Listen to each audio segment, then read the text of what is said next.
Mark Carney is on the campaign trail this morning, and he was talking about intimate partner violence.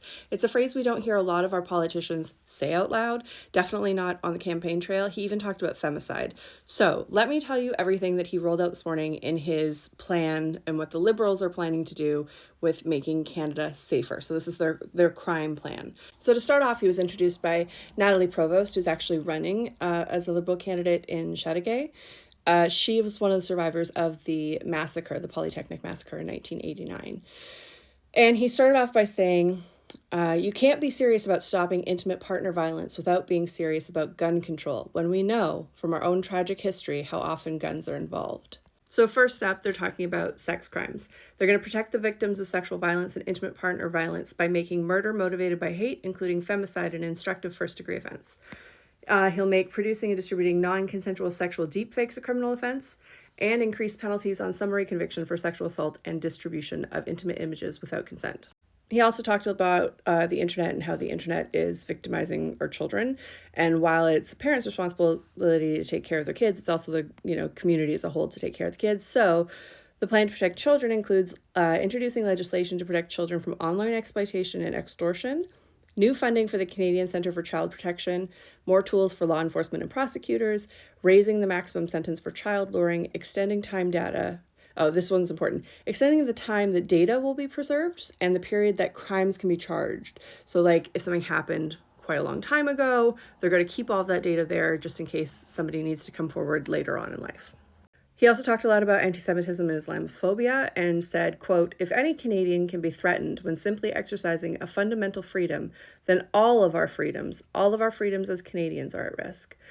He said they'll make it a criminal offense to intentionally and willfully obstruct access to any place of worship, school, or community center, and make it a criminal offense to intimidate or threaten anyone attending services. Then he talked about guns. Actually, to be clear, first he talked about guns, but I'm doing this a little bit out of order. Now, he's not taking guns away from people who are hunters and legally using them. And he's not interfering with Indigenous rights. This is about safety. His plan is to automatically revoke gun licenses for individuals convicted of violent offenses, including intimate partner violence. As we know, a lot of criminals start with intimate partner violence, so this is a really good sign, in my opinion. He said they'll also strengthen yellow and red flag laws that keep guns out of the hands of people who are at risk to themselves and others. They're going to invest in RCMP national forensics and ballistic labs to track down guns used in crimes, buyback of assault firearms, but specifically, the classification of new firearms is going to be left up to the RCMP and experts, not the gun industry, not politicians. On crime and specifically organized crime, they're going to recruit a new 1,000 RCMP members and increase the recruiting pay and 1,000 new border services workers. The police are going to be able to seize drugs through Canada Post, heads up, and they're going to strengthen prosecution services to hold those who profit off criminal activity to account, and then toughen sentences related to stolen cars and violent and organized crime. I know the stolen cars thing might seem a little weird, but I know here in BC, we see a lot of hits go down and then a car that was stolen being torched. So they must be relating them for a pretty good reason. He also said, quote, large American online platforms have become seas of racism, misogyny, antisemitism, Islamophobia, and hate in all its forms, and they're being used by criminals to harm our children. He said that while tackling crime is essential, it's better to prevent it. So they're going to extend the Building Safer Communities Fund to steer youth away from crime in the beginning. They're going to support Indigenous-led community safety priorities. They're going to continue to place a priority on high-quality, affordable childcare and free school meals. They're also going to expand apprenticeship training programs to make sure that people can train and qualify for good jobs. And they're going to construct deeply affordable housing to combat homelessness. So they're sort of interrelating all of the issues together. They're seeing it's more of like let's take care of the whole community to make sure that we don't get to more crime.